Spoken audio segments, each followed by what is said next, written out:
Oh, it's on. How are you awesome people doing out there? Hopefully pretty good. If not, I really suck. Sorry about that. It is your buddy Chris, aka Mr. Ramon 420. And I'm back on this Wednesday edition, the review part of the 420 channel. Hopefully you're sticking around, going to be enjoying a good time with me.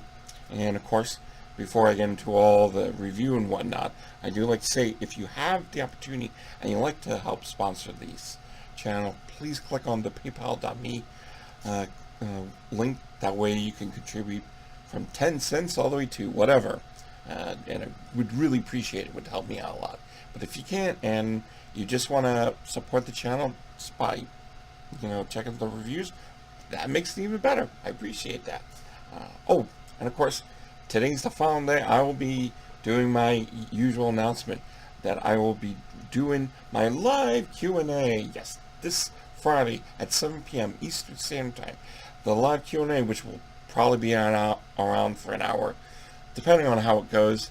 Now, I spoke to a few of my friends, and they're going to try to make it, and I do know a few people are going to show up. Those that can't, if you have any questions that you want to ask me, send me a message. Anywhere, I will answer all of them, depending on the legality of, murder and hookers and stuff. We'll see about that. So remember, 7 p.m. Eastern Standard Time. Yes, you'll be able to ask me anything you want if you have the energy to. If not, that's cool too. Alright, I'll be right back, and we'll be talking to you about the brand new review and a short little film I get to discuss with you today. Stick around. Alright guys, I appreciate you sticking around. It means a lot to me. Okay, so the director I'm going to be talking about today has a short film that he wanted to bring to the world, and the film is entitled Black Friday. Now, the director is named Stephen Nemeth. A lot of you may have heard his name before, but you may have seen some of his work. If you saw American Guinea Pig, American Guinea Pig Bloodshot. If you saw that, he was one of the co-cinematographers of the film. He actually also co-starred with Ali Sheedy, yes, that Ali Sheedy, in a Netflix film entitled Little Sister, and he's actually going to be working on the Theater Girls Christopher Bickle's brand new film entitled Sister Vengeance. And the film of his new film today is called Black Friday. Basically, it takes place around the time of the day after Thanksgiving, when all hell breaks loose with the supermarkets and shopping malls and all that good stuff. And it's basically the story of a pursued man who is in fear for his life as he becomes kind of a triggered extremist, and he decides he's going to plan on purging an afflicted town house by house, and he's going to try to find out what is this perceived monstrous threat that is coming to his town. So basically, you're introduced to this man. You have no clue what his name is or what he's doing. You see him escape from his house, running around town, trying to find a safe spot. He comes across a garage that's open, and he finds massive, huge machetes. He takes one, and he goes around town. He finds this one guy who's working on his car, and he feels there's something wrong with this character. He doesn't trust him, and to the point where he actually stabs this guy in the gut with tons of gore, gooey organs all over the place. It's messy. So he steals the guy's car and starts driving around trying to figure out who else he needs to take care of in this small little quiet town.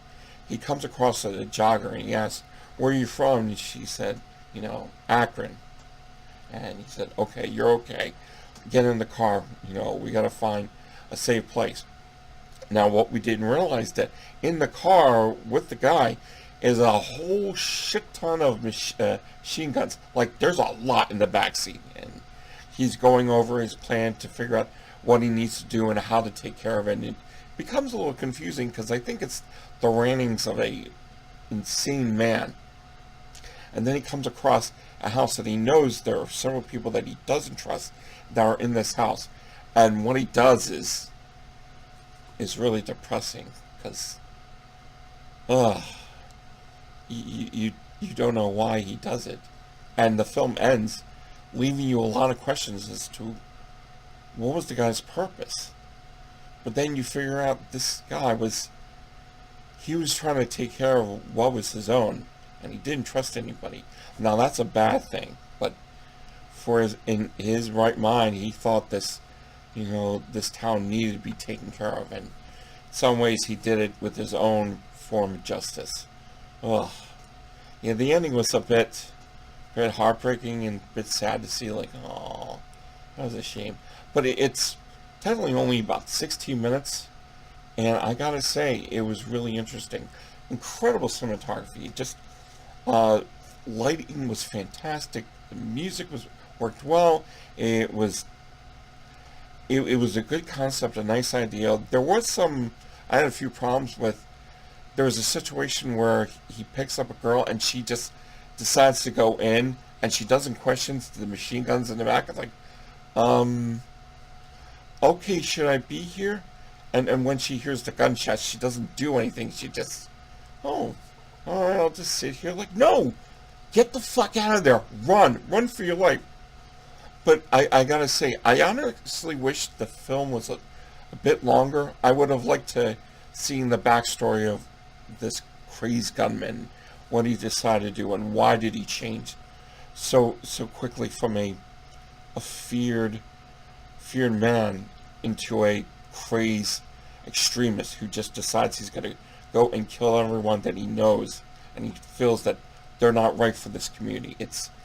There's a xenophobic feel to the film, and I got that because I spoke to Steven about it, and he made some points like, okay, this makes sense, because at first I had to watch it. I had to watch it twice just to get a better understanding of what exactly was going on.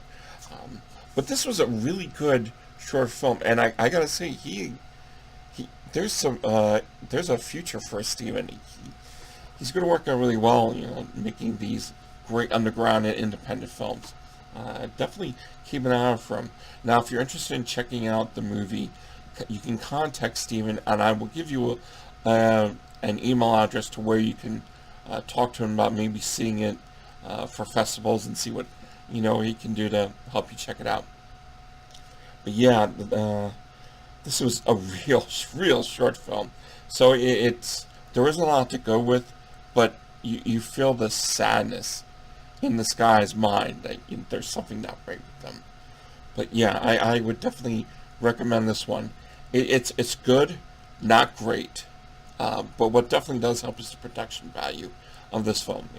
It doesn't look cheaply made. It looks like it's well put together.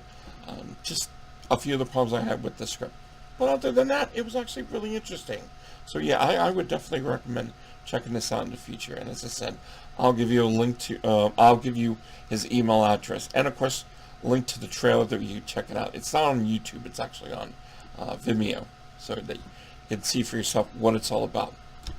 Guys, thank you for sticking around. I really mean it. It means a lot to me that you came out and you checked out the review. You didn't really come out. You just sat in your pajamas, just clicked on it, but it's still cool. All right, everybody. Remember, Friday's the big day. I'm doing my first Q&A on here, live video Q&A. Gonna be awesome. And I hope all of you have the next few days. Enjoy while you can. But until next time, rate, comment, subscribe, and don't drink the Kool-Aid. See ya.